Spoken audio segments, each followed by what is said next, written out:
بعد اب میں گزارش کروں گا ہمارے بلائے معززبان قبلہ علامہ انوار حسین شنکی صاحب لاہور، ان سے ملتمس و تشریف ہے، ان کے بعد گلفام صاحب، اور آخر میں جناب مبلغ اسلام قبلہ حافظ سلطان احمد صاحب فاصل پر خطاب فرمائیں گے۔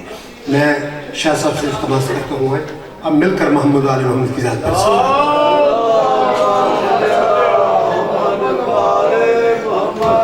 نعرہ تکبیر، نعرہ تکبیر، نعرہ رسالت، نعرہ رسالت، نعرہ حیدری، نعرہ حیدری، آواز بلند تر صلوات۔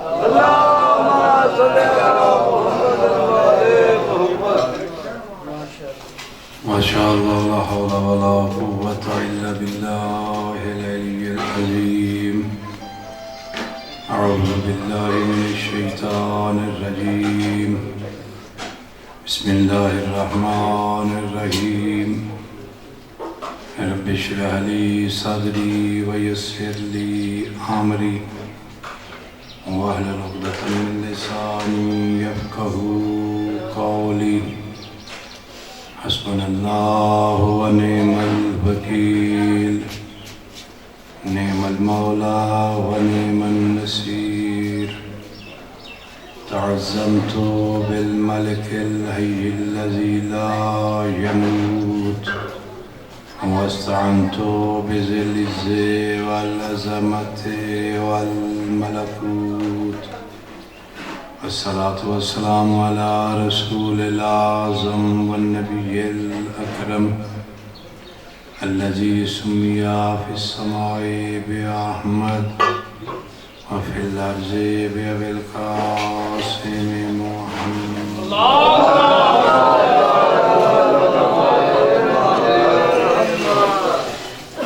الصلاة والسلام عليه وعلى آباء الطيبين الطاهرين أولاده المعصومين، لا سيما على ناموس جدنا وإمام عصرنا وصاحب أمرنا فقيها لله الأعظم وحجة ابن الحسن روحي وأرواح العالمين لتراب مقدمه الفداء۔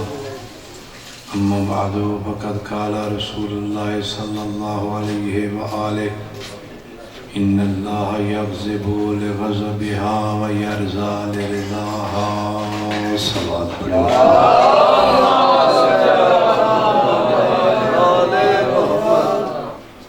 تعجیل ظہور امام زمانہ کے لیے صلوات پڑھیں۔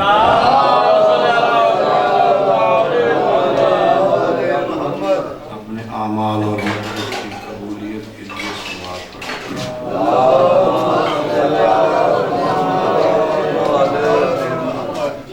تمام مومنین اور عزاداروں کی حفظ و سلامتی کے لیے صلوات پڑھیں۔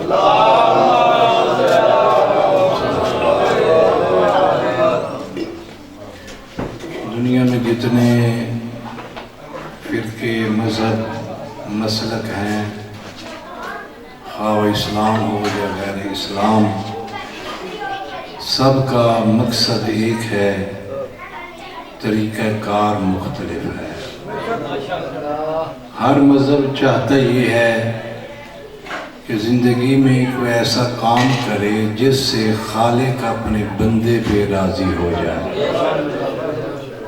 اللہ کو راضی کرنے کا طریقہ ہر مذہب کا اپنا اپنا، اور مذاہب میں جو اختلاف ہے اس کی ایک وجہ بھی یہی ہے، ہر مذہب ہر فرقہ یہ سمجھتا ہے ہمارا تعلق اللہ کے ساتھ دوسروں سے زیادہ ہے، اللہ ہمارا زیادہ، باقیوں کا اتنا اس کے ساتھ تعلق نہیں ہے۔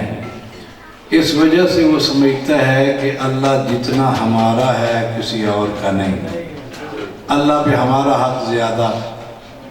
اور یہ کوئی آج سے نہیں ہے، یہ شروع سے یہ کام قرآن مجید نے اس کی ترجمانی فرمائی۔ یہودیوں اور عیسائیوں میں جو اختلاف ہے اس کی ایک وجہ بھی یہی ہے۔ یہودی کہتے تھے ہم اللہ کے بڑے قریبی